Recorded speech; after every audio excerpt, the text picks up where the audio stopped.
Hvað eru vetrarbrautir? Vetrarbrautir í raun kerfi stjarna, sólstjarna, eins og sólin okkar, eða svipaðar, sem að sumar hafi kringum sig sólkerfi, þar að segja reikistjörnur, aðrar ekki. Allur gangur á því hvað þau sólkerfi eru stór, þessar sólstjörnur eru misstórar, en við erum í vetrarbraut, sem við köllum bara vetrarbrautin, eða vetrarbrautin okkar. Hún inniheldur nokkur hundruð milljarða stjarna, sem þýðir þá nokkur hundruð milljarðar sólkerfa. Muniði, ekkert allar eru með þannig að sé sólkerfi, ekki reikistjörnurnar allavega. En vetrarbrautin okkar er það sem við köllum þyrilvetrarbraut. Þyrilvetrarbrautir líta þannig út að það bunga svona aðeins út í miðjunni, kannski aðeins og eitt hjá mér, og mjókast út til hliðana. Þannig ég að horfa á þar frá hlið. Ef ég horfi ofan á, þá myndar þetta hálfgerðan disk, samt ekki alveg disk, og þéttast í miðjunni eins og gang út úr þetta. Þetta er þyrilvetrarbraut, og þá ganga svona armar út úr henni. Það ekkert endilega svona margir, en sólin okkar er utarlega í einum af þessum armum.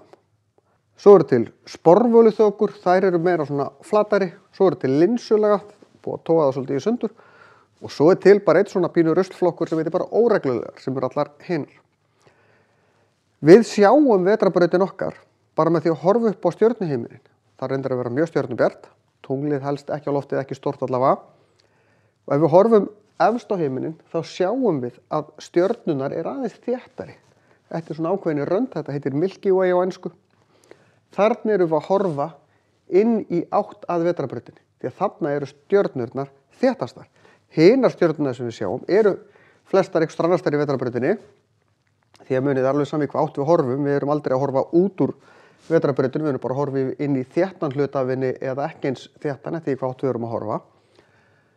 Að þær tilheyra allar vetrarbrautinu meira og minna, nema örfá stjörnur sem við sjáum á himninum eru við aðrar vetrarbrautir.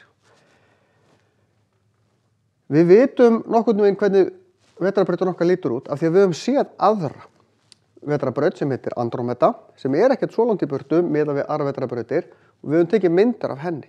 Þannig að flestar myndir sem þið sjáið af vetrarbrautin okkar eru af Andrómedu eða uppfærðar myndir af Andrómedu, lagaðar til þannig að það sé svona nær því sem við teljum að vetrarbrautin okkar lítur út, því að við getum ekki tekið mynd af vetrarbrautin okkar því við erum ekki nálægt í að komast út úr henni ennþá, og komast líklega aldrei það langt. Við höfum sendt geimför af stað, Víkingur fyrsti fór af stað einhvern tímann upp úr 1970, hann ekki kominn út úr sólkerfinu. Hvað þá vetrarbrautinni? Hann kominn fram hjá Plútó, en hann ekki kominn út úr því sem við myndum skilgreina sem sólkerfið okkar.